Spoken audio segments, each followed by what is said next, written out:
Great. I'm Jessica Wallace, and I'm the director at Golden Gate ICC. I'm Gottsegen, director at Pierce Street ICC. I'm Gieve Patel, and I'm director at Church Street. So nice to meet you guys all. And we're just kind of impromptuing, so I'm not exactly sure. I'm just going to talk about Golden Gate and myself. Yep. Okay. So I have a private practice as well, and I practice kind of with the foundation of psychodynamic, relational psychodynamic work, and kind of that feels like the background for me. And maybe my work looks that way if somebody had a camera in my room.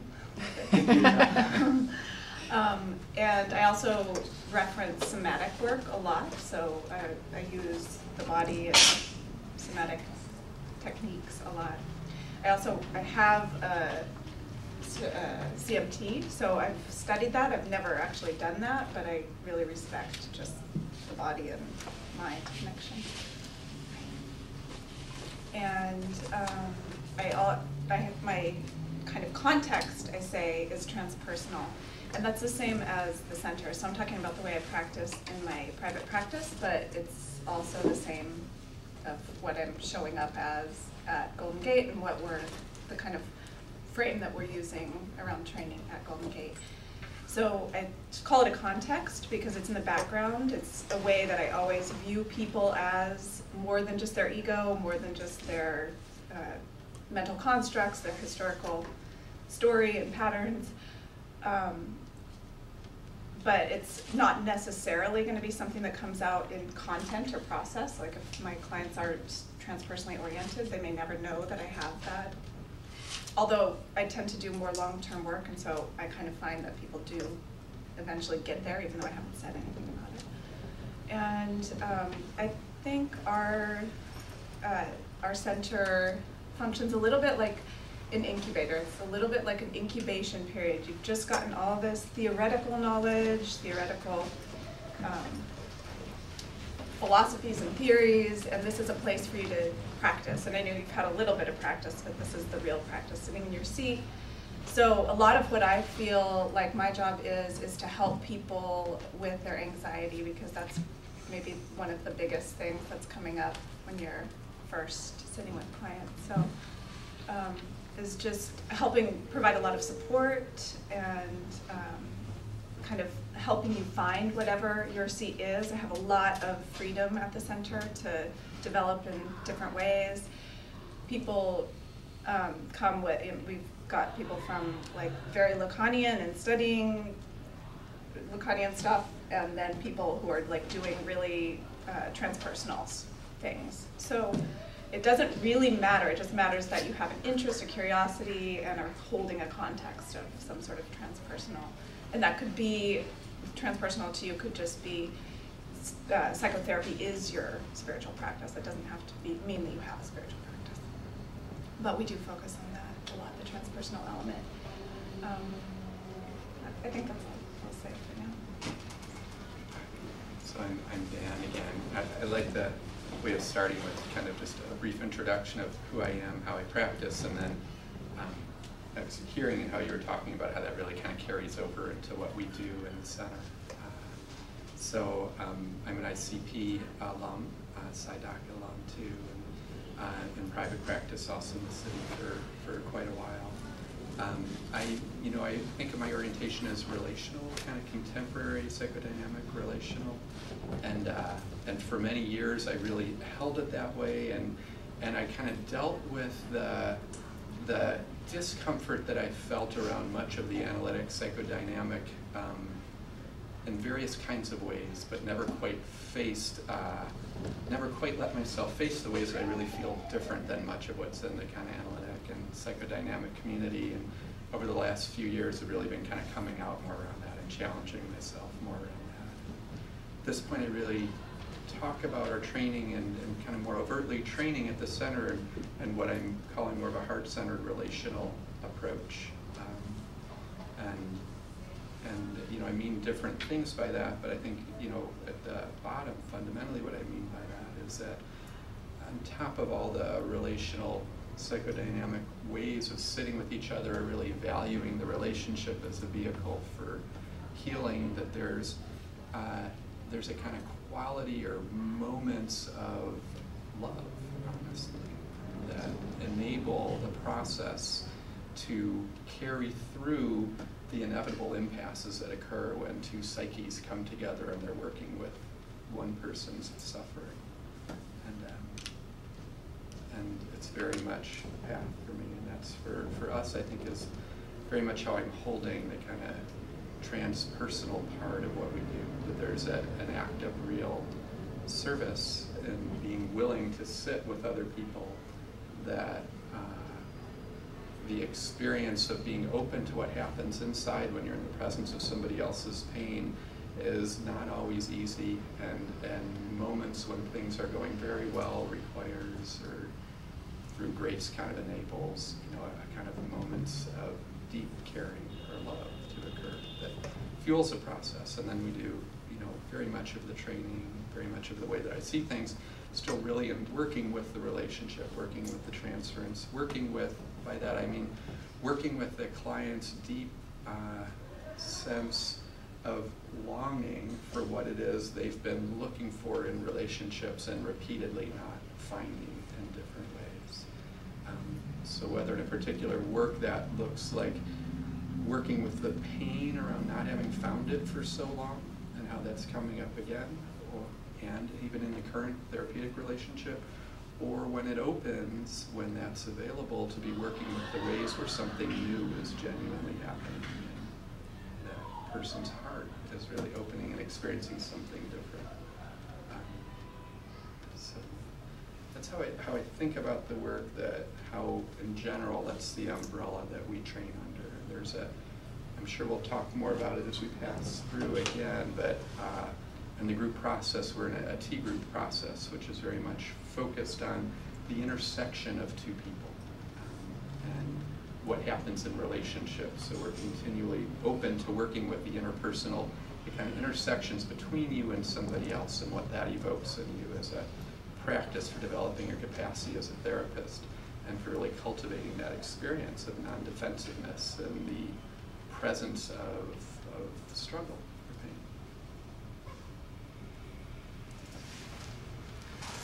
So I like that format as well.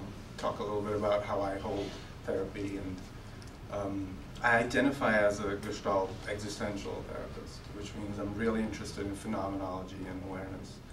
And Church Street is a Gestalt existential counseling center. Our trainings are organized around the phenomenological experience of moment-to-moment existence. So the awarenesses that we carry with us, and that includes creating new awarenesses. And so the way I hold sort of therapy is in looking at how we interrupt ourselves and how we interrupt our longing and our movement towards a sense of wholeness in ourselves, whether that comes through a psychological process, a somatic process, a spiritual process, as if those can actually be sort of separated. That's how I hold my private practice. That's how I hold my clients, and that's also the values that we bring into Church Street. And it's very much about contact and making contact with ourselves. Vocabularies of contact and awareness. And the invitation to exploring in our group, we run a Gestalt group, which is structured a little differently than a T group. And the sort of opening is to working with what we describe as intrapsychic, interpersonal, and clinical issues. So really using the group and me and the clinic manager as facilitators for these processes that students are having at the centers. Our goal isn't to churn out Gestalt therapists. Our goal is really to help you be less anxious than your clients by the end of the year, or the end of your practicum. If we've done that, we've done our job as far as I'm concerned. To help you sort of sit in your ground in that room with the unknown of this person across from you. That's sort of the big things. We're a very self-regulating system, so to speak, where there's a lot of emphasis placed on self-responsibility, and by that I mean one's ability to respond to the circumstances I find myself in, so that I can make contact in a meaningful way from what I'm aware of, given what my knowing of myself is, and of the person I want to make contact or the group around me is. So really building awareness as a fundamental tool that you can then take and apply to any modality or any system of therapy. So that's Church Street in a nutshell. Thank you. I could imagine we could take more passes through, but maybe if there's questions, or we probably all do better with prompting, I would think. That's good at performing. Will you talk, because they both mentioned group process, and I know it's a little different, so will you talk a little bit about that? Yeah, actually I was thinking there were a few things that you both said that made me think, oh yeah. So our group process is, I always say interpersonal, intrapersonal, and clinical, so same thing. I think they all are though. Ours isn't a formal T group, though I have a lot of love and respect for T group, and I'm in a T group myself, so there's some flavor of that for sure. But it's kind of like people can come with interpersonal work and do a T group style interaction, which happens all the time. And people can also really bring intrapersonal work and get support for something or go deeply into something. And the clinical piece to me is about everybody there is learning to be a clinician, so it's not just I'm running the group, I'm holding it, but you know, if you want to do some work and you want to facilitate her, then that's fabulous. And so we're all practicing being facilitators as well at the same time. I think I would add a little bit, well, the T group that we do is probably a bit of a modified T group to what you might be used to in your own T group classes. And for me, the way I've seen that kind of organically arise is that it's a little different being in a class for whatever, 12, 15 weeks, I'm not sure how long they are, or in the intensity, even weekend ones, and being with people for an entire year. It's also different being in a community where you're seeing clients for the first time. It stirs a tremendous amount of anxiety. There's a lot of shared experience and deep feeling kind of a community and family. So there's, I believe, often more of an experience of holding. I place a great value on kind of holding when somebody's materials opening up or vulnerabilities opening up. That the community tends to be, and my facilitation tends to be deeply supportive, and that's at times often the kind of movement into the psychic intrapersonal when that's opening up rather than, and I know every T group is different, but T groups classically are a little more free reign, anything happening interpersonally, and we take a lot of leeway with that, it seems.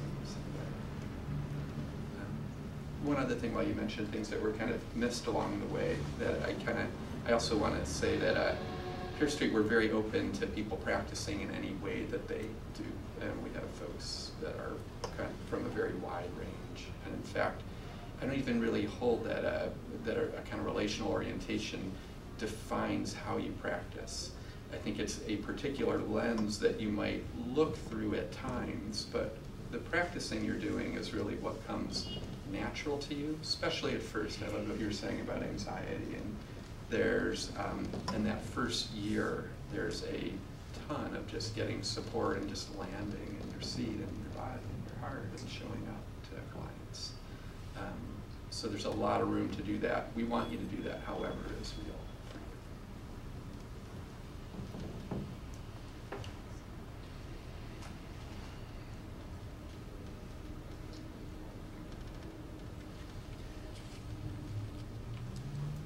Is there much difference between the centers in terms of the clientele breakdown of families versus individuals versus couples?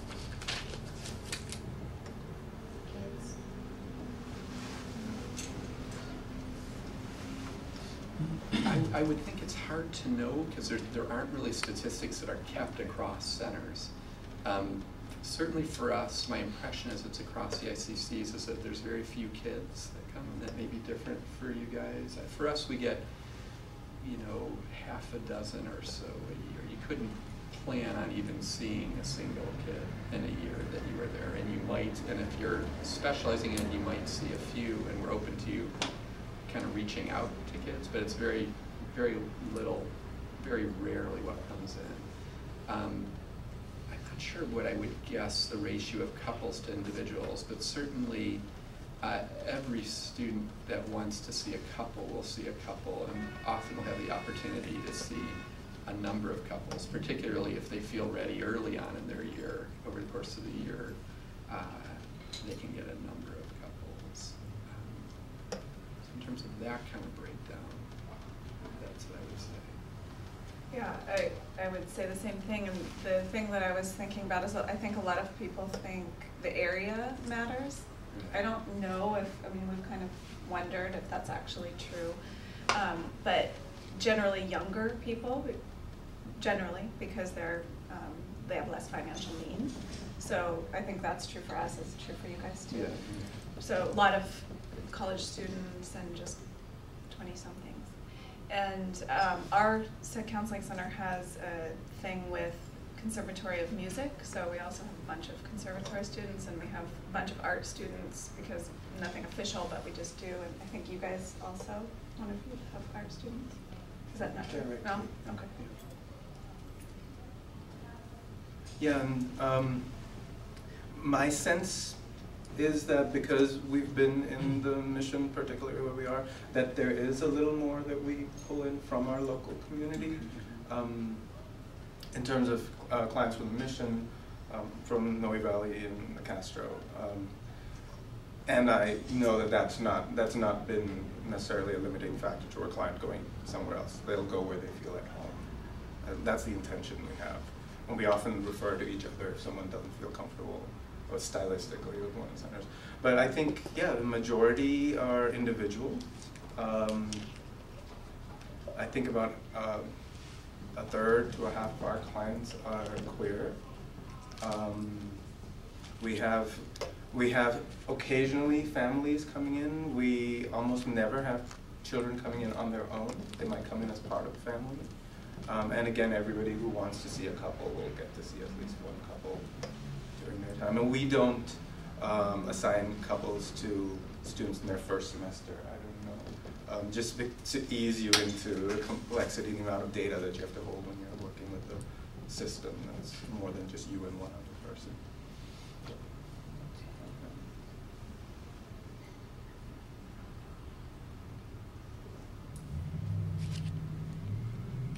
Because you've just mentioned it, statistics for queer clients from the other two centers, are they about the We've same? never done any statistics, I'm not sure, but I was just, you said a third to a fourth? A third to to a half. Yeah. I just was thinking, wow, that's about, I mean, that's higher than us. So that probably does have something to do with the neighborhood. Yeah, that would be true for us too. That's higher than we have. I don't think we draw from our neighborhood so much because we're maybe a little mismatched with our neighborhood in Pacific Heights. My guess would be we'd be more in the kind of 10 to 25%, probably. Yeah, I wouldn't want to guess, but somewhere, I was going to say 20%. Thanks.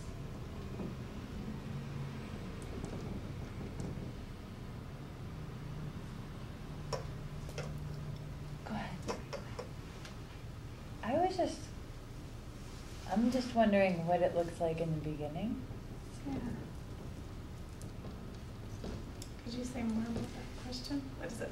Like, so when you're starting, how many clients are you sitting with? And I have no idea. It's usually scary in the beginning. Yeah. Thank you. You really have. So in terms of clients, we seem to have plenty of clients that gives us room to kind of let you just work at your own pace. So we'll tell folks that are just starting if they're not ready to see a client, not to see a client.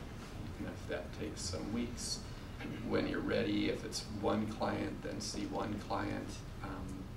There's a kind of built-in kind of self-regulating requirement from the school that you see have to do a certain number of sessions in your year that I think has gone from 150 to 225, I think. Has that already happened? It's currently still 150, so in the current handbook it still says 150 client hours. Yeah. So there's a certain number of client hours that you need to graduate and that the BBS requires you get in your practicum year.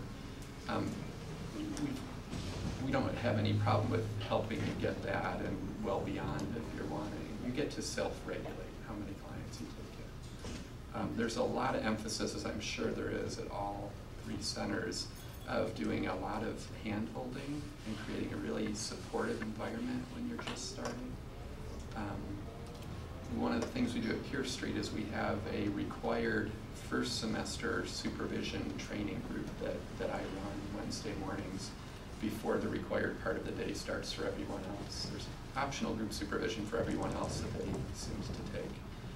But in that first semester group, I'll do a lot of very practical, hands-on, as needed, kind of, speaking and training about what happens when you call a client and they don't call back, and how many messages seems like stalking, and how quick are you abandoning, and stuff. That's really helpful. Yeah. So we do a ton of that. Usually in that first semester groups, you're kind of with your first semester cohort of 5 or so folks. There's usually a fairly quick movement into the next steps of, now you're seeing clients, you've done intakes, and what's that next step beyond intake and transitioning into actual sessions, and is that different than intake?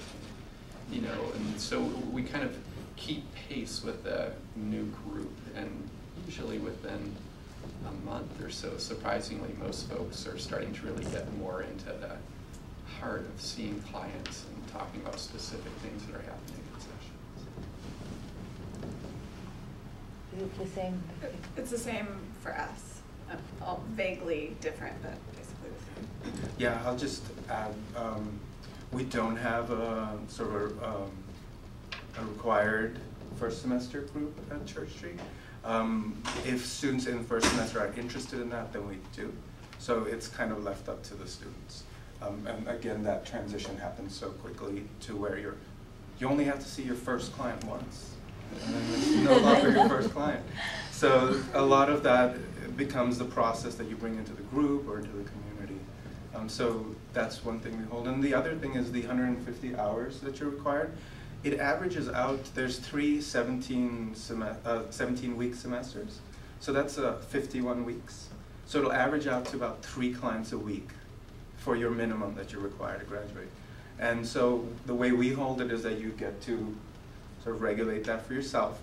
And if by the end of your first semester you have 3 regular clients, then you're on the right trajectory. You're going to be getting your hours. But yeah, that beginning is, it's all this unknown, so we try to hold that as much as we can and let you know what your needs are and how you want to regulate into.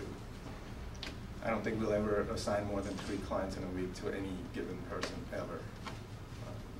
Maybe not ever, but definitely not in your first semester. Does that include couples? So we don't assign in the first semester. Not in the first, but so if the average is 3 clients per week, does a couple session count as 2 clients or 1? 1. Okay, that's what I thought. Just wanted to clarify. Thanks.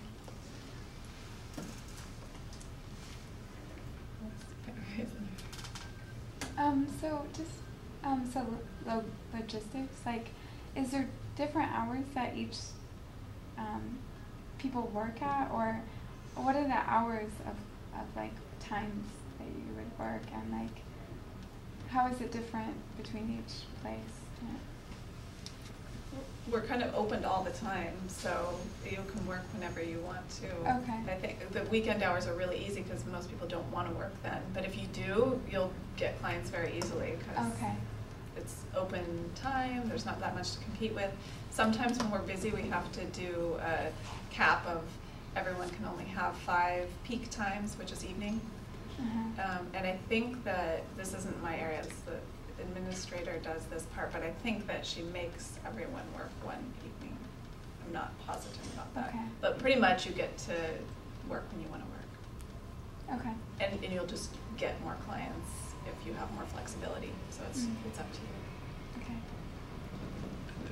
I mean, the other part that that's true for us as well. We actually, our center's a little smaller and we kind of run pretty close to capacity. So we do cap the Monday through Thursday evening hours at 4 rather than 5. And we're happy for people not to work any of them and provide them for people that want them. The other part of it though is the Wednesday is the same across all centers. The timing might be a little different. I mean, it had been 12 to 5 is required. Okay. We do in that first semester start at 10 o'clock for the group that I was speaking about. Okay. And then we have optional group supervisions that Pierce Street, the counseling center, just provides for out of our own kind of budget, in our own in-house, separate from ICP, for folks in second, third, fourth semester. And we run 2 groups simultaneously that start at 9:30. They're voluntary. Most everybody's been choosing to do those. But it's otherwise through 5. We run an optional group from 5 to 6, which is an opportunity to kind of debrief around what happened in T group. So it's a kind of process around group process and becomes a vehicle for training around group process too. Other things that I think are the same probably across all 3 centers are a 3-hour phone shift. And there's a fair amount of flexibility, though it's just a logistics issue that the clinic managers kind of try to sort out to give everybody their closest to first preference as possible. And then the rest of the time is kind of more your own, whether it's scheduling clients, doing client notes, scheduling your individual supervision through ICP. Yeah, we also have this training from 12:30 to 5:30 on Wednesdays that everyone's expected to be at, where the first half of it is our sort of a Gestalt-oriented training or existential-oriented training group. We get outside guest instructors or we do it in-house. And the second half is the open group time. We do 2 totally voluntary supervision groups on Mondays from 12 to 2 and on Thursdays from 3 to 5. That's drop-in for whoever wants to in the community. We have a 2-hour phone shift. We don't have a cap on prime time, but not often, sometimes when someone feels frustrated by that, they'll bring it into the group and ask someone else if, I need to see this person, we can only meet in the evenings. There's someone willing to swap, and that tends to get sorted out in the community. I don't know. Oh, the other thing I think we do that you don't do is our students, we all are responsible for our chores. I mean, we get sort of once a semester sort of outside people come in, cleaning and what have you, but we have students responsible for rooms and pulling the garbage bins out for pickup, that sort of thing. And again, we do that for our community building process. And everything is done in at least pairs, like 2 to 5 people on whatever chore. Everybody's supposed to be on one committee as well. And there could be a retreat committee where you're preparing a meal for the retreat that we go on, or it could be beautification of the, putting up new art, and that sort of stuff. Or we have a birthday committee, which is very popular. We celebrate all of our staff birthdays. So but really, other than the Wednesday and then the supervision group, if you want to come to those, you get to schedule your phone shift and when you're going to see clients and all of that. That's totally up to you. And I agree, the more flexibility you have in when you can see clients, most likely the more clients you'll be able to have, be assigned. Okay. I had a question. You kind of answered it. I'm just trying to get a grasp on how many hours it translates into, 3 clients plus the stuff that you guys mentioned. 3 clients minimum. That's kind of what you need to get your hours to graduate. So just as a baseline. Yeah. 3 clients plus. Oh, what does it translate into per week? I think that they say it translates into 20 hours. Yeah. I think it's pretty accurate, and only part of it is the actual number of hours. But yeah, 20 is probably realistic.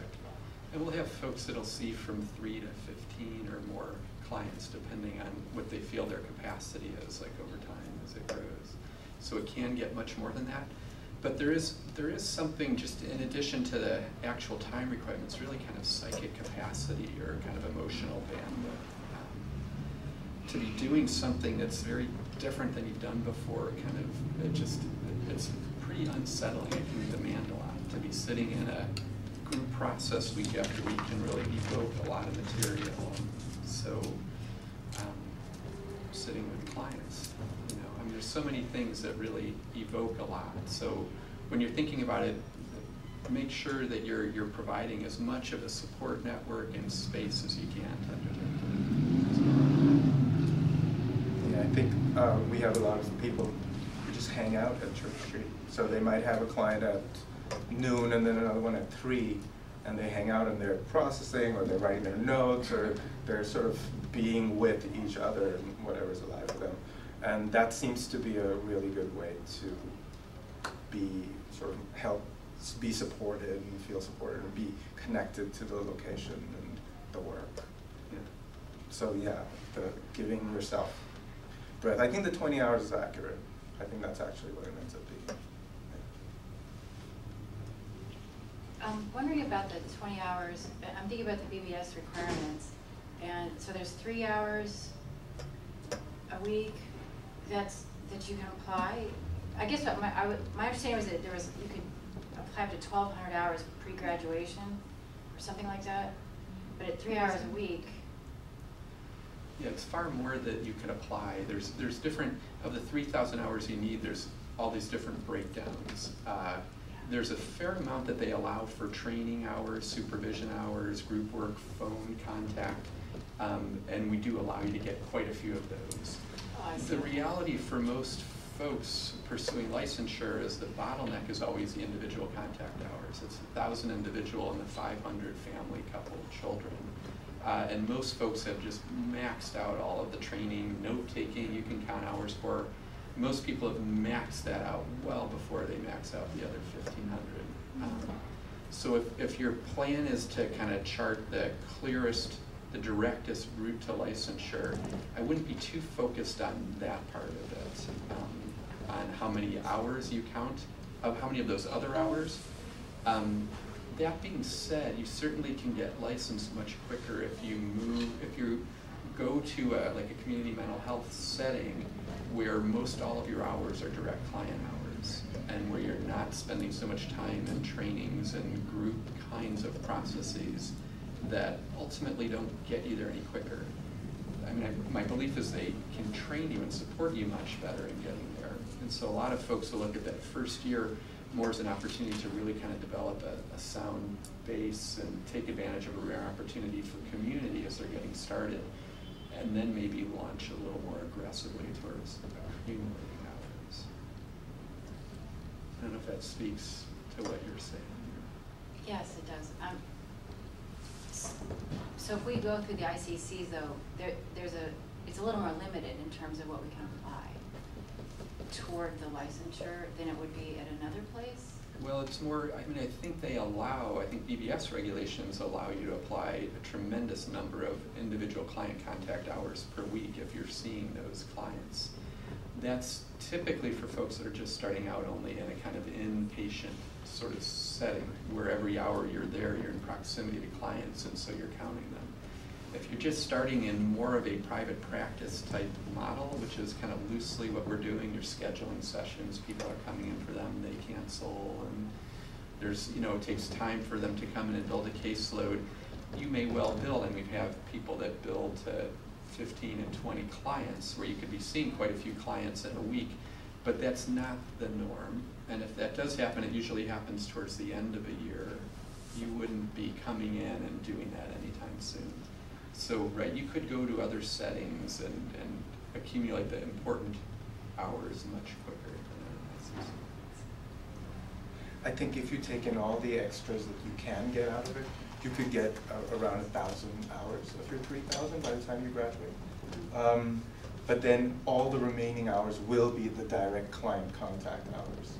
And except for, like Dan said, just to reiterate that, the places where you're in constant contact will be about the only places where you will actually get a lot more of those direct client hours than at the ICCs. And we're sort of sitting withholding the support of the beginning process more than the, we don't have any mandated clients. Like nobody is mandated of our clients, I don't think. So it's really up to the client to come or not come, and we kind of regulate whether they show up. Whereas if you're in an agency, that's much more likely to happen, where the clients there are mandated to come in, for example. So that it's a very different way of moving towards that licensure total. Thank you. I'm kind of like trying to sense the difference between the different centers, and I was curious how the different orientation are actually manifested in what you're doing. I mean, maybe in the training, if you can speak about that a little bit more.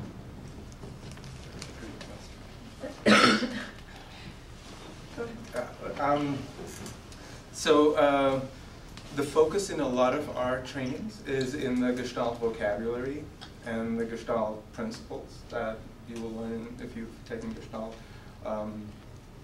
So it's very much about, again, phenomena that are similar to other styles, but with a particular lens and a focus on the contact, the quality of the contact, for example. So a lot of the exploration is very experiential. Like our trainings are 75% experiential, and sort of the remainings are didactic and conversation around it. So we'll set people up in dyads and set up an experiment to explore a certain phenomenon that we talk about in Gestalt, contact or boundaries or what have you. And again, the lens in that is about the self-awareness piece being primary. Again, not that that's not true at the other centers, but the way we go about it looks a little different. And it's the way that's different is about how we do these particular exercises. So if we're cultivating a sort of what we were called an I-thou relationship with the client, that heart space, then the way we're approaching it from the Gestalt existential lens might look a little different, might be more about the quality of the contact and focusing on that before we look at the process that's happening interpersonally. So that's one way I feel Gestalt is sort of a little different. And then again, so much of it at this point in time between the ICCs is vocabulary and the history that we're coming from, not necessarily that we're doing things so radically differently in terms of how we're holding clients. So we're focusing a lot on awareness of self and awareness of the quality of the contact. And then, again, taking these Gestalt principles like paradox of change or blah, blah, blah, blah, and applying those to experiments with a partner. And how can you viscerally feel what these concepts are so that you can see them happening in the room. That's how I'll start. I think it's a great question, and it might be better answered by students at the different centers, because I think a lot of it is really the culture that sort of evolves, and those cultures change over time too, as the students change. I like a lot of what you're saying, and kind of following that format. I think that the language of what we do is far more around the relationship. So in the trainings and the supervision, it's often around looking at where this person is struggling and wounded in their experiences in relationship with others, what it is that they're needing, experiencing in relationship with you and with other people, what it is that you're feeling inside in your kind of countertransference in your own subjective experience in order to really enter deeply into a relationship with this other person and where they're suffering or struggling. And especially with that last part, being kind of more of the contemporary relational, there's a lot of room to get support with places in our countertransference where we get stuck, where it's just hard to take in what this person is experiencing, or how they're experiencing people in their lives. It's just too persecutory, it's too blaming, it's too, I mean, whatever that kind of becomes your own trigger, there's, at that point, we shift to much more of a kind of supportive emotional environment to allow students to get in touch with what becomes evoked for them in order to be able to open their heart to the experience that they're sitting with in their own lives, with this client, and then your personal growth becomes woven together with your growth as a therapist. The other thing that I think that really affects the culture is then in T groups where we're asked, well, I mean, first I'd say before that we do check-ins every week as well, and folks are checking in a pretty deep way around what's going on in their lives. So you're having a real sense of kind of carrying each other, which I'm sure I would assume is very true through the centers. But that then combined with T groups, so seeing not just sort of what the person's carrying in their lives, but where they're intersecting with other community members and maybe struggling a little bit, or actually just really bonding in a deep way, that there's a quality of holding the relationship in that too. So it's I think it becomes a sort of relationship intensive experience for the year, which evokes a lot, and then there's a feeling of being held a lot through it, and kind of all in the service of recognizing it's ultimately your relationship with your clients and you becoming a therapist and really wanting to help you develop. I'm not going to repeat what he just said, but that's pretty much the same thing at our center. But the way I was going to answer the question was, this is why Danielle asked, do people have to come to this and the open house? And I said, this, I don't know, I don't care, but definitely if you're going to apply to our center, you definitely have to come to our open house. And the reason is because I want that question to be answered for you as palpably as possible. And if you sit in an open house at our community, you'll feel the walls, you'll feel the space, you'll feel the people, you'll feel the relationships between them and me, and you'll know, is this my kind of place or not? And so it's you'll know a lot after you come to all three of us. But it's hard because I would say the same words as you just said, but I'm sure that it's different. So. Because I know, for example, I know Golden Gate is kind of like said the spiritual and center. Right. So I'm curious how that is maybe. Yeah, well, so one of my favorite things to say about the transpersonal is stolen from Vaughn, and Vaughn said there's content, context, and process, which is what I was talking about earlier. And the context is the background, or kind of the knowing, the belief that I hold, that we all hold at our center. And the content is the actual, what people are talking about, or what I would be talking about at the center, or a training, or my words. And then the process may be a transpersonal process like meditation, or chanting, shamanistic process, whatever. And so we don't do that much of that content and process. Not much of the process, I should say. The content arises, depends on the people. Sometimes it's a lot of transpersonal content, and sometimes not so much. We go through waves of who's there. And I'm not initiating it that much. I would be talking about it in a context. Like just the way you spoke about it sounded very transpersonal to me. You weren't talking about any content or process. So I might sound more like that, but I'm holding a transpersonal context.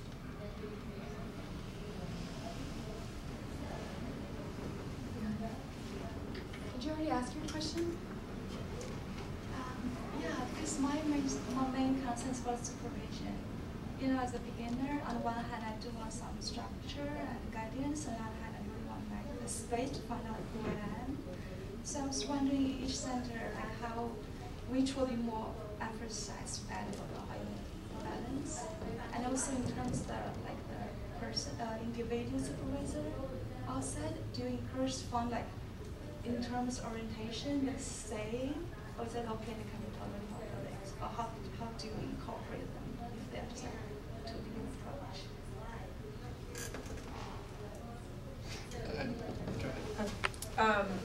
I have no idea how they do it, so I'll answer for myself for sure.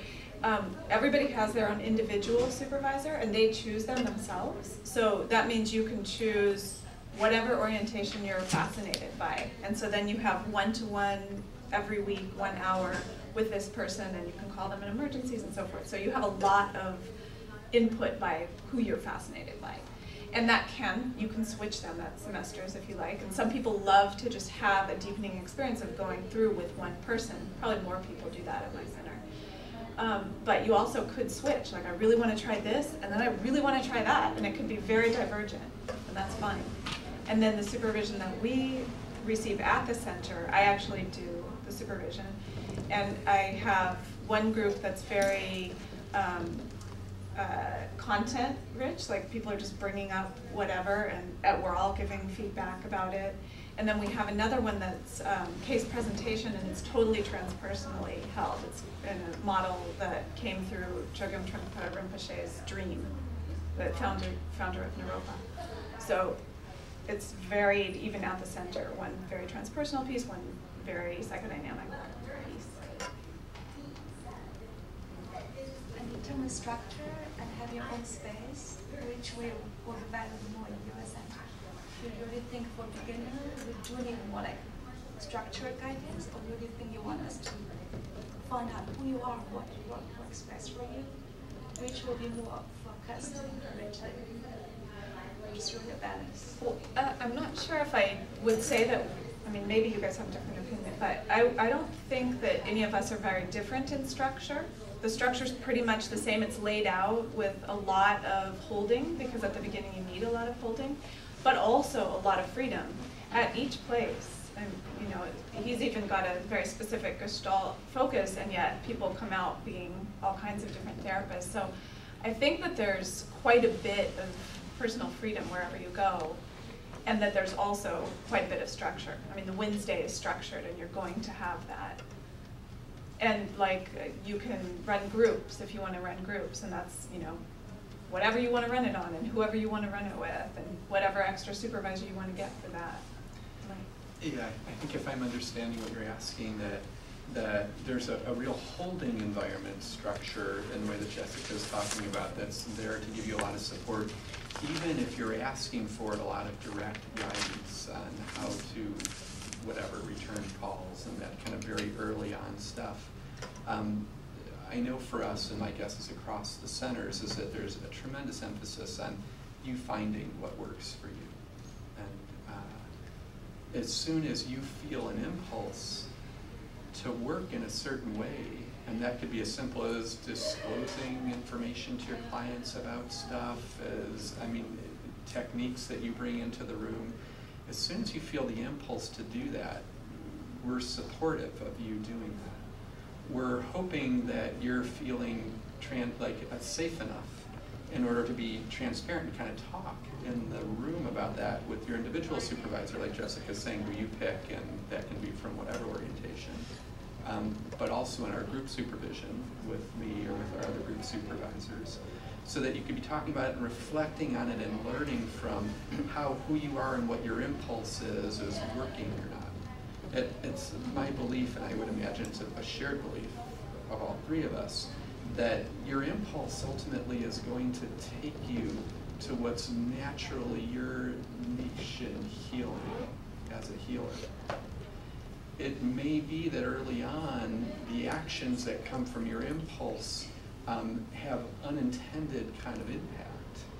That if you reflect on it in a safe setting, you might learn from the kinds of impact you're having and refine your capacity to follow your impulse in a way that's ultimately more healing. But that process is really governed by you. We're kind of in the service of it.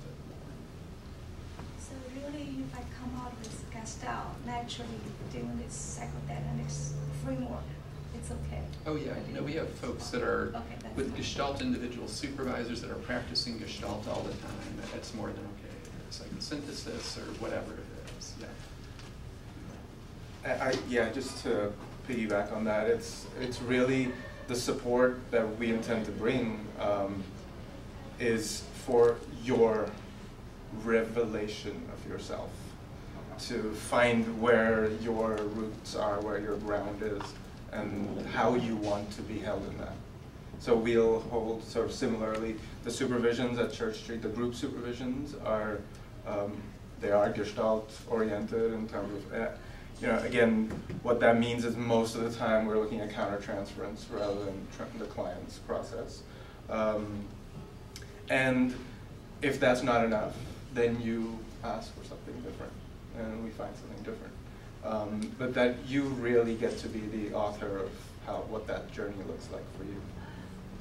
And then ask for more support if you want more. And then you have to do the minimum of having your individual supervisor or your CIS or a group supervision at CIS. But that minimum has to be met. And part of, just to make it a little more complicated, is that once you average more than 5 client hours per supervision hour, you'll need more supervision. So say you have 10 clients, then you will need, by the BBS, to have more supervision.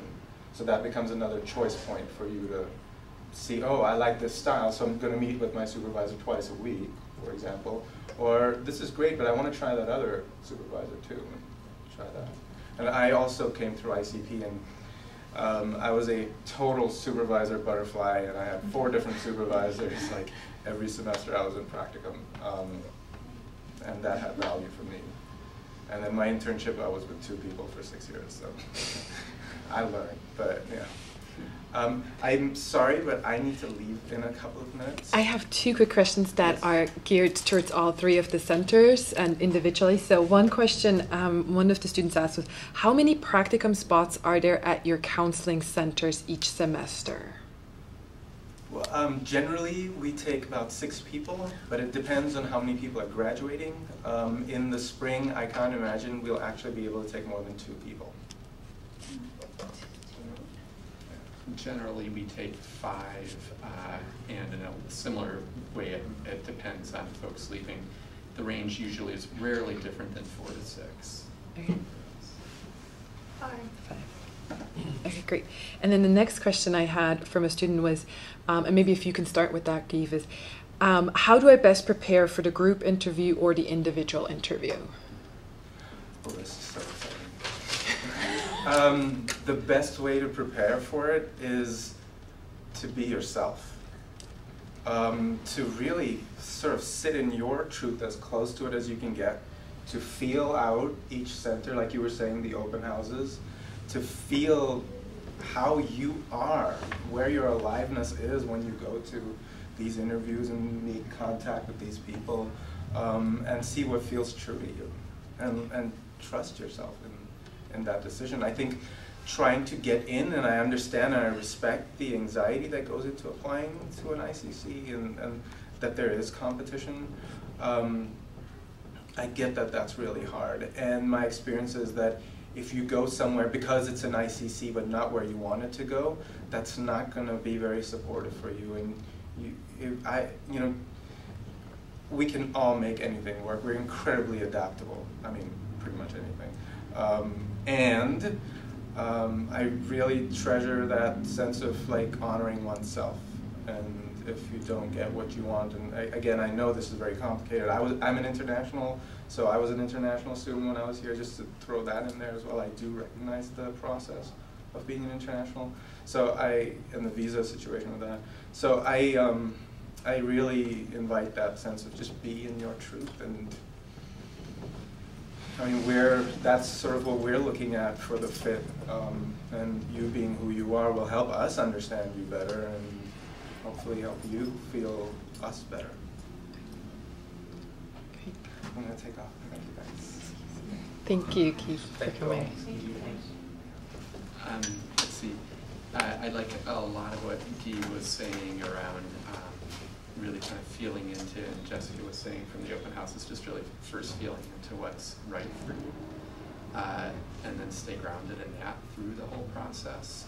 Kind of, as I'm hearing the question, kind of more directly in terms of preparing for the group and individual interviews. The group interview for us is not a screening process. Everybody that attends the group interview comes for an individual interview. So there's, in that sense, there's no pressure in the group interview to do any one thing in particular and risk not moving along in the process at all. The whole decision-making process happens for us in the individual interview. The group interview is also very unstructured. You'll sit for an hour and a quarter with the rest of the folks that are applying, with many or most of the current students, and you'll have a few minutes to speak, and you can speak about just about anything. And often people are speaking about their experience in the moment or about what it's like applying. And there is often this experience of suddenly sitting with your cohort and folks that you know, and there is a kind of reality of competition that's painful, and often people's attention goes there, but you know, whatever you want to speak to, you speak to. We're just kind of looking to get a feel for you in the group. The individual interview, while that's really more the interview, still there's not much to do for preparation. And I know that's difficult to do. There's a kind of tendency in calling it an interview, and you know, most of us have sat through a lot of interviews for jobs, and it does kind of connote sort of packaging yourself and presenting as successful in a certain way.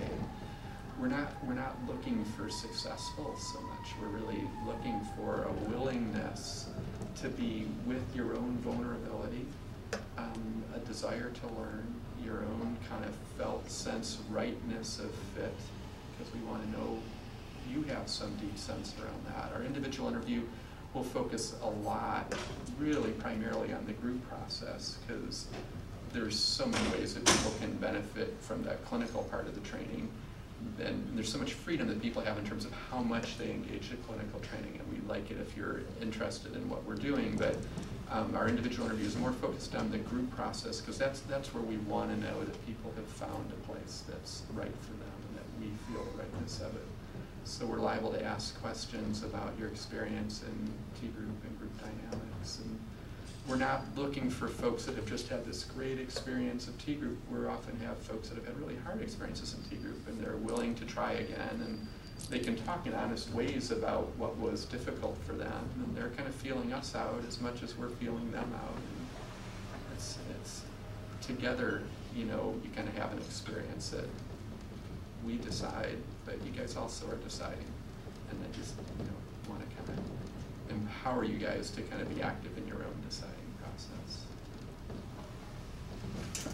Yeah, I mean, you guys both said everything that I would say, but I just want to say the two pieces that feel most important to me, which is please don't prepare, just be yourself as much as you can. Even if yourself is full of anxiety, that's okay, because then I see the way anxiety manifests for you and the way my holding works for you or not, and you see that. So, I mean, if you try to, you know, put on your best interview suit, then I'm not going to feel you. I probably won't feel you at all. I'll just feel you less, and I'll get a distorted view of you, and you'll probably not be able to feel me as much. So I think just know that we don't bite, none of us. We're all just really want to feel you and have you feel us and be in the right place, really.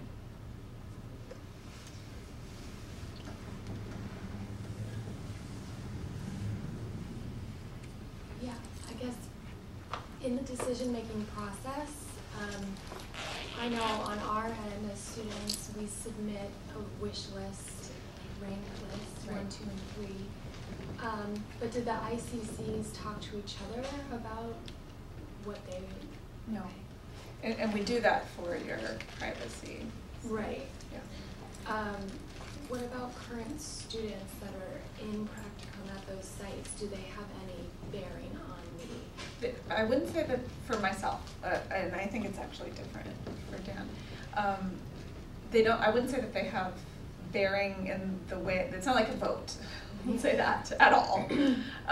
However, we tell you guys this at the group interview, that afterwards we will all convene as a community and talk respectfully about the applicants.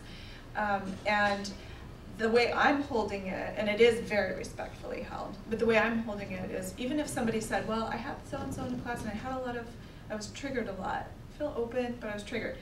I'm thinking, this person may be thinking that's a vote against the person. I may be thinking, good, you really need to be triggered in that way, and our group needs that kind of. So that's another piece that I forgot to mention. I said there were two things.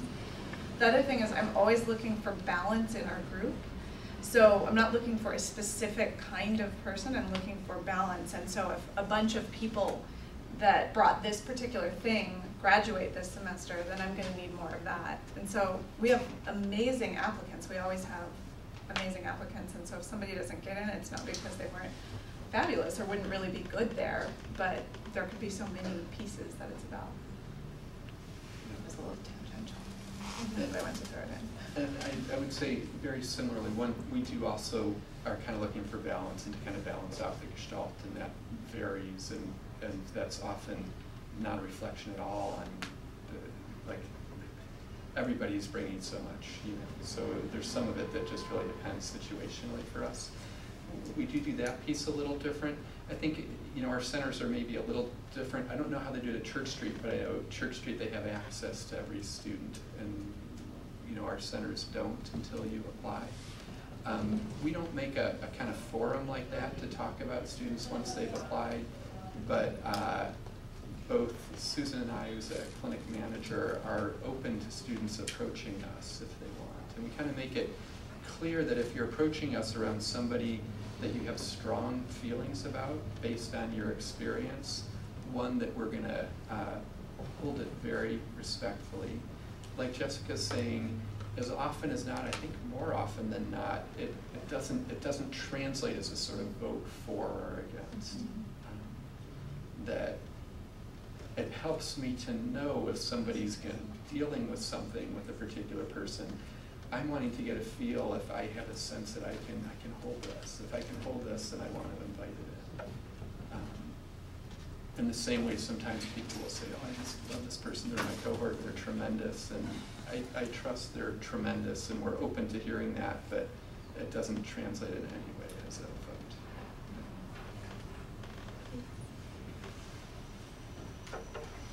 I have another question from a student.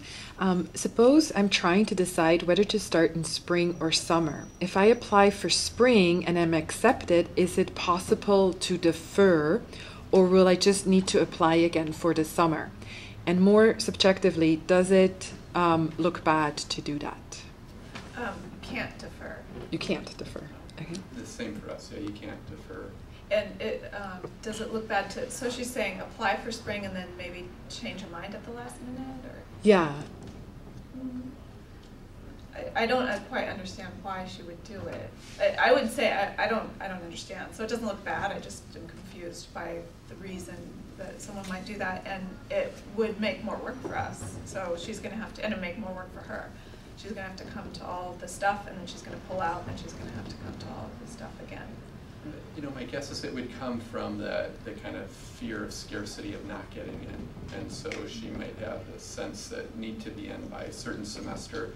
Let me apply a semester early to give myself more chance. If I don't get in the first time, maybe I will the second. It is tricky on the process because so many people are wanting to get in, to offer to somebody and have them defer, particularly if it doesn't, unless it happens right in the selection time that we talked about earlier, so we can offer the spot to the next person right away. If that doesn't, it creates trouble. We've had some instances of that in the past, and at times it's translated to not being able to fill a spot, or somebody that really wanted the spot has already gone somewhere else. So we'd ask folks to just be clear about if you're applying that you're prepared to go then. If you're not sure, you can be applying in the interview process, be deciding in the interview process, but once you give to Nathan your ranked choices, if there's a center that you're really not, that's not right for you, you're not willing, it's not right for you to be there that semester, don't include it on your list. So you can do the interview process and decide in the course of that, but don't get it and then defer. So you guys see the rankings? No. And you don't see it? No. Do you see the rankings? No, we don't. Oh. We don't. Yeah. You made this expression like you did. No, we kind of devised that together as a way to protect students. it used to be that students felt the pressure to kind of have to say, oh, you're my first choice in interviews, and it kind of maybe encouraged some people to present in ways that weren't necessarily authentic. And we kind of wanted to just cap that as much as possible. You get to have privacy about what your choice is. You don't need to know what your choice is until you've got to submit it. We all just make our choices based on what seems right in the center. Nathan's kind of holding all of that, and then so we'll submit to him what our choices are before the notification date after you guys have, and he said, well, you've got these 3 folks are, you know, they wanted you, you know, he'll let us know who's kind of coming our way, and we'll go through a few rounds of that all before the notification date, and we'll fill it out. So you do at some point get the information. We These never people had you as number 1. Well, if we're number 1 and they're number 1, then we'll know that, Okay. or we So I may guess know that. My ultimate question is basically, do you ever accept people who weren't your number 1? Oh, yeah. Who weren't, Oh, yeah. All the time. weren't Most, number 1 yeah. on their list. All the time. Yeah, all the time. Yeah, it's I never kind of put together that it means it doesn't translate for me. I don't remember who we got right away or not. It's more just kind of building out the 5. It's kind of we've made our choices already, and then we just kind of see, and then we would go down our ranked list in order to kind of fill out our quota, our 5 for the semester. Your list will never impact where you go, if that makes sense. It will never be a negative against. Never negatively impact you. We'll never say, oh, we were your 2nd or 3rd choice, therefore we don't want you. We'll never could happen. Could never. And I just wanted to clarify that the list comes to me now just because you all got an email that stated to email me the list. So I just wanted to clarify So that. it's just new, yeah, it's a new, we're just changing around and taking that over from Nathan. Nathan used to do it. And so the list comes to me. So just to clarify that because the email said that. So. And of course I can go look at the email again, but the ranking list doesn't happen until after all of the individual interviews? Yes. So November 11th, Friday, November 11th, the list has to be to me. Which means we all need to finish interviewing. Thanks. Okay, is it possible, I was surprised to hear that there's a possibility of starting in the summer. I thought it was just spring and fall, but. Every semester. Great. I have a follow-up question from another student too. So if somebody is interested in applying for the fall, can they submit their application in the spring already, or do you want it in the summer? So I want it with everybody else. I don't want to have to remember that. There's been some times for us with extenuating circumstances where we've allowed folks to, that are going to be away for the summer, to apply early. And we do the best of our ability to kind of remember them when the time comes. I would say it's something to be avoided if you can avoid it, because it's hard for it to be fresh in our minds when we're interviewing everyone else. So sometimes we can accommodate that, and sometimes we can't.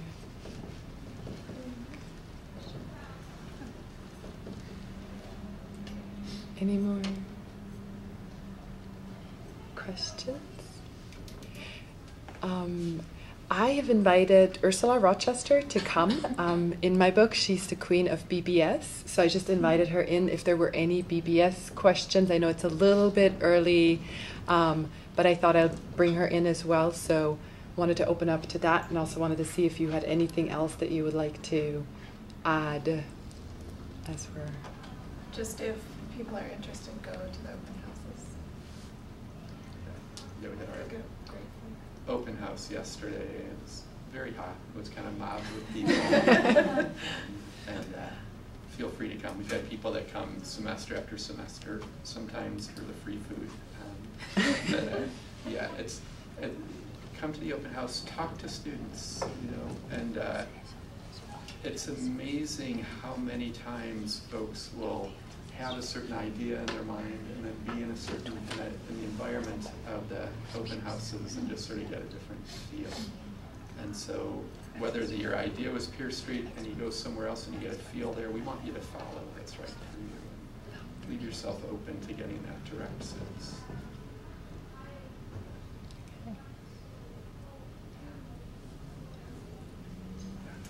I wrote the date down for your open house. Is there another opportunity for me to come? For our Pure Street open house, we just did ours yesterday. Every semester we do an open house.